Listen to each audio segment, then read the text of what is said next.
Om Swastiastu. Perkenalkan, nama saya Nima Desi Krisnawati, presensi 4, kelas A3 Denpasar. Pada video kali ini saya akan membuat video praktik mengajar.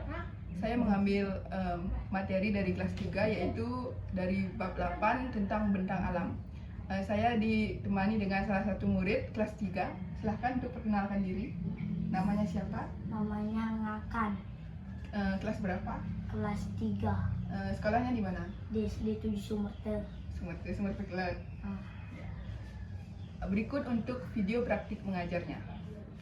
Nah, jadi hari ini kita belajar tentang bentang alam. Nah, kalau dengar bentang alam, yang ada di pikiran akan itu apa? Tahu nggak apa itu bentang alam? Nggak tahu bentang alam. Oke. Sekarang Kak jelasin apa itu bentang alam. Jadi bentang alam itu adalah hamparan alam yang memiliki beragam bentuk di permukaan bumi. Nah, bentuknya itu seperti menonjol, berisi air, cekung, dan juga kering. Nah, contoh-contoh dari bentang alam itu ada gunung, kebun, sawah, lembah, pantai, hutan, sungai, dan rawa. Itu jenis-jenis bentang alam alamnya. Nah, sekarang kita akan belajar tentang dataran tinggi dan dataran rendah. Pernah ke dataran tinggi atau dataran rendah nggak? Kalau udah tahu apa itu dataran rendah sama dataran tinggi, pasti pernah ke sana. Nah, kita mulai dari dataran tinggi.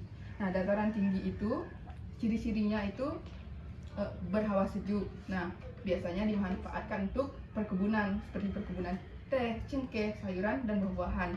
Nah, dataran tinggi itu tingginya itu sekitar 0 sampai 600 di atas permukaan laut.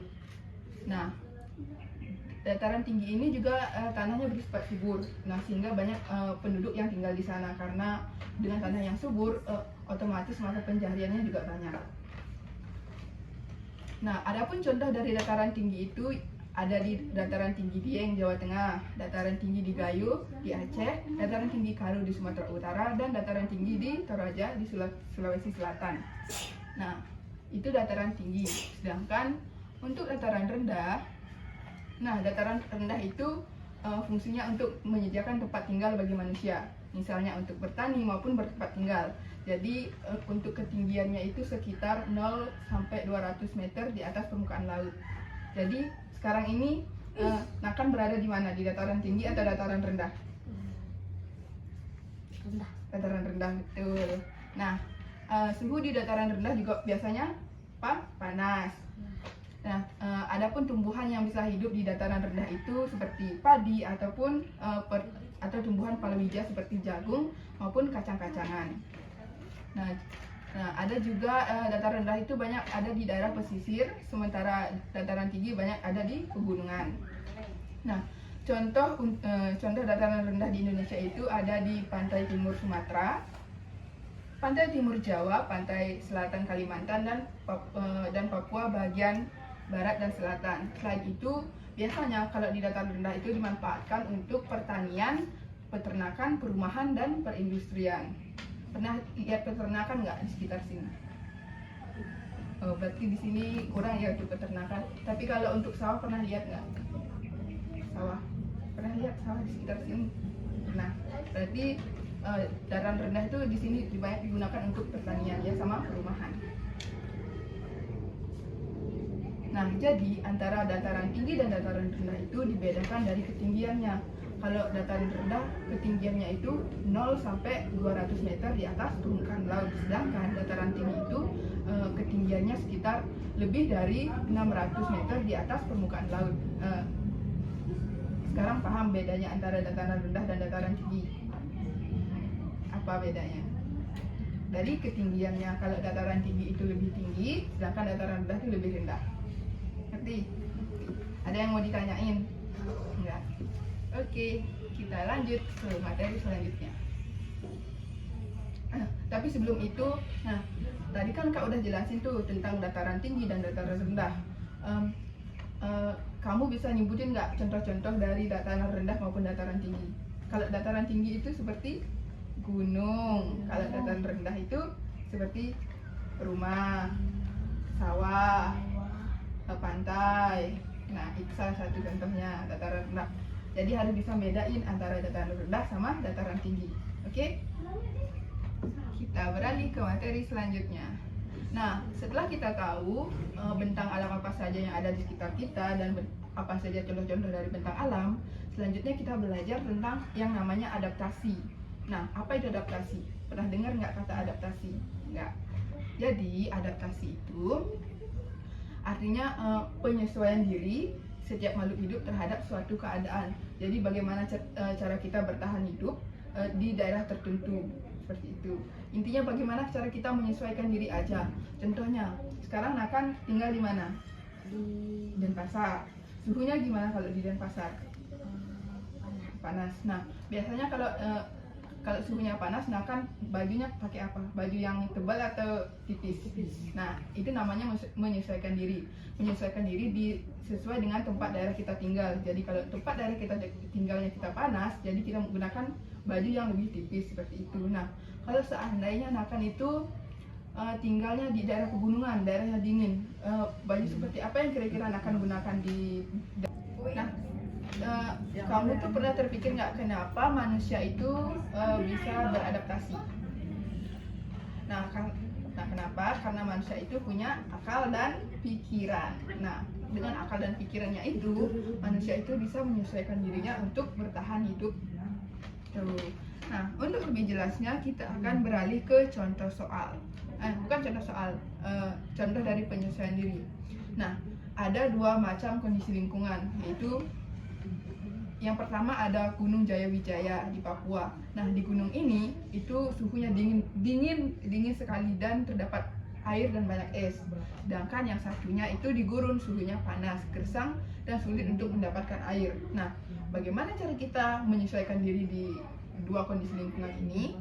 Caranya, kalau kita berada di dataran tinggi seperti Pegunungan Jayawijaya, kita harus menggunakan jaket tebal untuk menghangatkan tubuh agar kita bisa bertahan hidup, agar kita bisa bekerja dan agar kita bisa berkegiatan sehari-hari, kita memakai jaket. Nah, itu sedangkan kalau kita berada di Gurun Sahara yang gersang, yang panas, kita itu menggunakan pakaian yang tertutup, tapi dia tipis, tidak menghangatkan tapi membuat kulit kita adem seperti itu. Nah, selain itu ada juga penyesuaian untuk tempat tinggal. Nah, kalau kita tinggal di daerah yang gini, rawan banjir, kita tuh harus membangun rumah yang lebih tinggi agar kita tidak terkena banjir ketika hujan melanda. Nah, sedangkan ketika kita tinggal di daerah yang rawan dengan gempa, kita membangun rumah dengan struktur yang lebih kuat dan kokoh untuk menghindari saat gempa terjadi, menghindari rumah yang rusak atau roboh. Seperti itu. Jadi paham apa itu adaptasi? Paham ya? Intinya itu adaptasi itu bagaimana cara kita menyesuaikan diri untuk bertahan hidup. Oke? Oke, kita next ke materi selanjutnya. Nah, sekarang kita belajar tentang bagaimana bentang alam itu mempengaruhi keberagaman budaya. Jadi keberagaman budaya itu kan banyak ya, mulai dari seni tari, makanan, adat istiadat. Nah, di sini kita akan membahas bentuk-bentuk rumah yang ada di Indonesia yang dipengaruhi oleh bentang alam. Nah, dengan kondisi bentang alam yang berbeda-beda dari Sabang hingga Merauke, tentu saja dapat mempengaruhi keberagaman budaya. Nah, menurut para ilmuwan, tempat tinggal itu dapat mempengaruhi kebiasaan suatu masyarakat. Contohnya, yang pertama itu ada rumah adat Embaru Niang di wilayah Flores. Kamu bertanya-tanya nggak kenapa bentuk rumahnya kayak gini? Kayak tertutup gitu ya, kayak nggak ada angin yang masuk. Nah, jadi rumahnya tuh dibuat, atap rumahnya itu dibuat berbentuk kerucut. Nah, ini namanya kerucut, tinggi dan terbuat dari daun lontar. Fungsinya untuk mengalirkan air hujan dan menahan udara keluar dari bangunan. Nah, karena kebanyakan wilayah Flores itu mungkin dingin, makanya mereka membuat rumah seperti ini agar tetap hangat di dalam rumah. Lalu yang selanjutnya ada rumah adat Honai di Papua. Pernah lihat nggak atau pernah nonton? Pernah ada di buku LKS. Oh pernah ada, oh, ya. Nah, jadi untuk rumah adat Honai ini dinding rumahnya tidak memiliki jendela dan fungsinya membuat di dalam rumah itu tetap hangat. Jadi sama dengan yang sebelumnya. Ini dibuat karena di Papua kan juga dingin ya, jadi membuat rumah itu disesuaikan seperti itu. Lalu yang selanjutnya ada rumah suku Bajo di Wakatobi, Sulawesi Tenggara. Pernah lihat nggak? Nah, jadi rumah penduduknya itu ada di kayak di tengah-tengah laut, tapi bukan yang di tengah. Intinya mereka itu penduduknya bermata pencaharian sebagai nelayan. Nah, agar memudahkan mereka untuk bekerja mencari ikan, mereka membuat rumah yang dekat dengan laut. Seperti itu. Jadi rumahnya terapung di atas air seperti itu. Lalu selanjutnya, nah ini bentuk rumah yang ada mungkin di luar negeri ya, di Kutub Utara. Kalau lihat bentuknya mirip sama rumah yang mana? Antara yang tadi sama yang ini kan mirip. Nah, ini salah satu rumah iglo di wilayah Kutub Utara. Nah, strukturnya juga sama kayak rumah Honai, dibuat membulat. Nah, agar sama Honai itu agar udara dalam ruangan itu berputar sehingga tidak keluar, agar di dalam ruangan itu tetap hangat seperti itu. Nah, itu dia macam-macam rumah adat yang dipengaruhi dengan bentang alam. Sampai sini sudah paham? Sudah. Nah, untuk menambah pemahaman Nakan harus jadi kakak akan memberikan dua contoh soal yang harus Nakan jawab. Nah, saya ini ada soal, silahkan Nakan jawab ya. Silahkan tulis. Hanya jawab. Iya. Tulis namanya. Ya.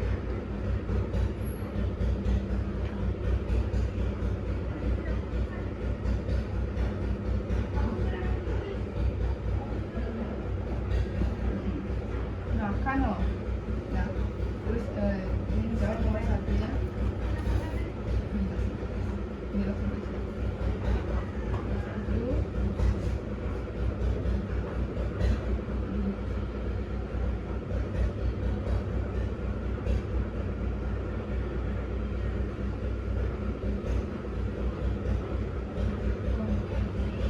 Bisa buat saya yang kecil, kecil tahu nggak?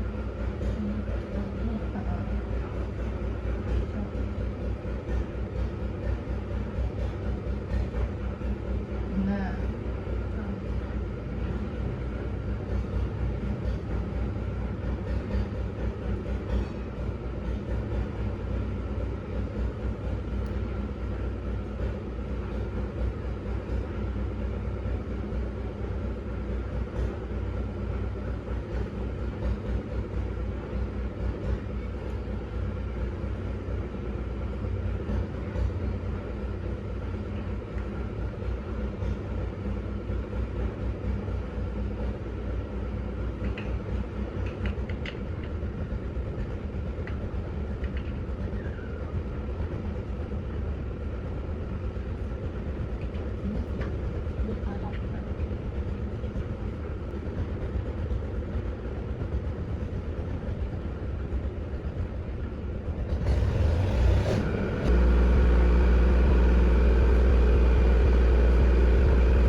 setelah belajar tadi, setelah belajar tentang bentang alam, dataran tinggi dan dataran rendah, kita akan melakukan karya wisata dengan datang langsung ke tempatnya.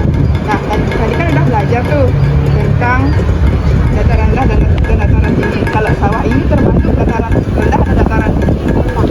Kenapa disebut dataran rendah?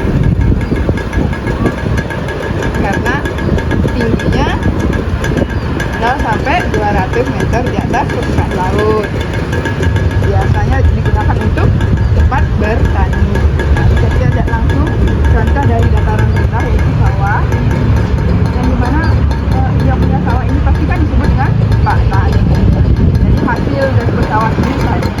Nah, di dataran rendah kan juga ada kalau di dataran rendah kan juga dihasilkan dengan tumbuhan palawija. Nah, di sana itu salah satu contoh tumbuhan yang bisa menghasilkan tumbuhan palawija.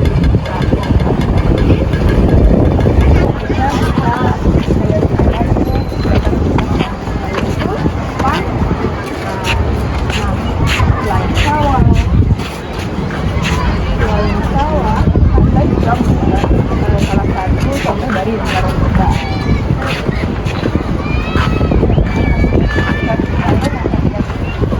Jarang pantai ini apa aja yang ada di pantai.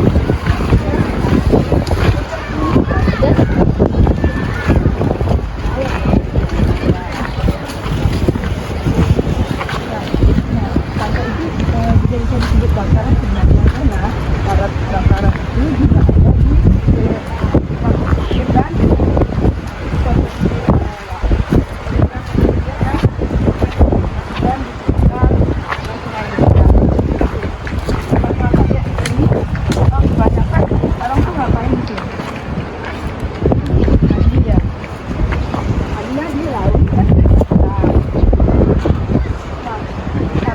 Pantai Sanur ini merupakan karya wisata,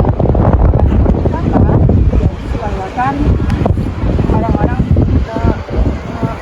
di sini tuh buat cuci mata seperti ya. Paham? Orang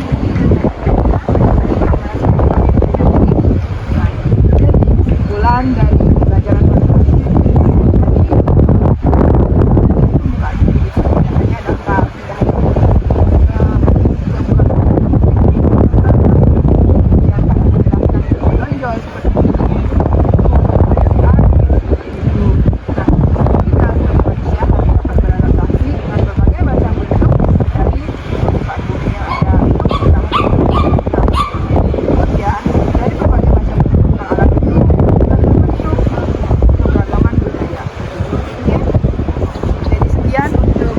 wisata pada praktik mengajar. Untuk itu saya tutup dengan